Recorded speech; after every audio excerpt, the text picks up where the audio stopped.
पुराण पढ़ना चाहती हूँ। सार्वजनिक करो मेरे बाबा के लिखे संविधान को, सार्वजनिक करो मेरे बाबा के लिखे संविधान को। मैं मेरे बाबा का लिखा हुआ संविधान पढ़ना चाहती हूँ। मेरा नाम शिवानी। मैं इस यहाँ उपस्थित सभी अतिथिगणों का आदर से नमस्कार करती हूँ। जय भीम, नमो बुद्धाय।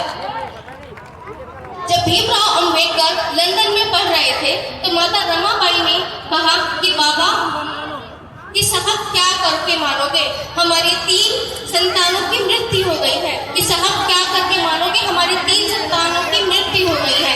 तो भीमराव अंबेडकर ने, मेरे बाबा साहब ने, हमारे बाबा साहब ने बड़े गर्व से कहा कि रामू, तुम्हें तुम्हारे 3 बच्चों की पड़ी है और मुझे उन 3 करोड़ बच्चों की पड़ी है जो आज भी अछूत के नाम से जाने जाते हैं, जो आज भी अछूत के नाम से जाने जाते हैं।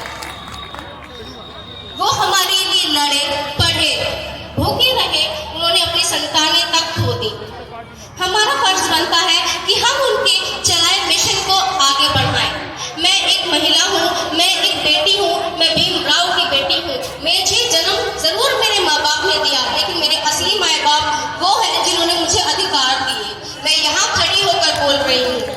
महिला संविधान लिखने से पहले, या कहूँ आजादी से पहले, महिलाएं घूंघट में जन्म लेती थी और घूंघट में ही मर जाती थी।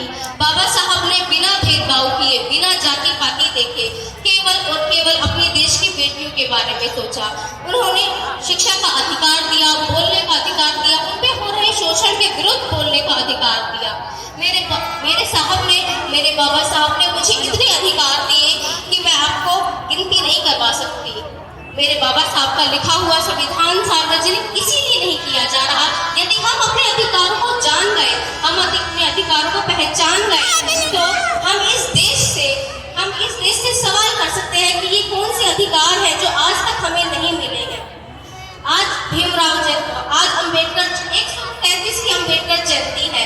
हमारे देश में जोरों शोरों से मनाई जाती है, हम सभी जानते हैं, लेकिन हमारे देश के अलावा भी और देशों में मनाई जाती है। आज अम्बेडकर जी की पूजा की जाती है, उन्हें सिंबल ऑफ द नॉलेज कहा जाता है। मुझे गर्व है अपने देश की इस मिट्टी पर जिसने ऐसे वीर पुत्र को जन्म दिया। और मैं कहना चाहूंगी कि ऐसा वीर पुत्र ना उनके बाद पैदा हो सकता है, क्योंकि अम्बेडकर हम नहीं बन सकते। हम अम्बेडकर की संतानें हैं, हम अम्बेडकर से बड़ा काम कर सकते हैं, पर उसके लिए हमें आगे आगे आना होगा। उनके चलाए मिशन को, शिक्षित रहो, संगठित रहो, एकत्रित रहो, शिक्षा ग्रहण करो।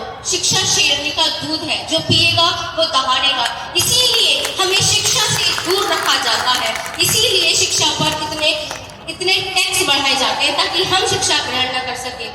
हर नेता, कोई आपको फ्री राशन देगा, कोई आपको फ्री घर देगा, लेकिन शिक्षा मुफ्त कभी नहीं मिलेगी, क्योंकि वो जानते हैं जिस दिन हम शिक्षित हो गए उस दिन हम इस समाज से सवाल करने के लायक बन जाएंगे।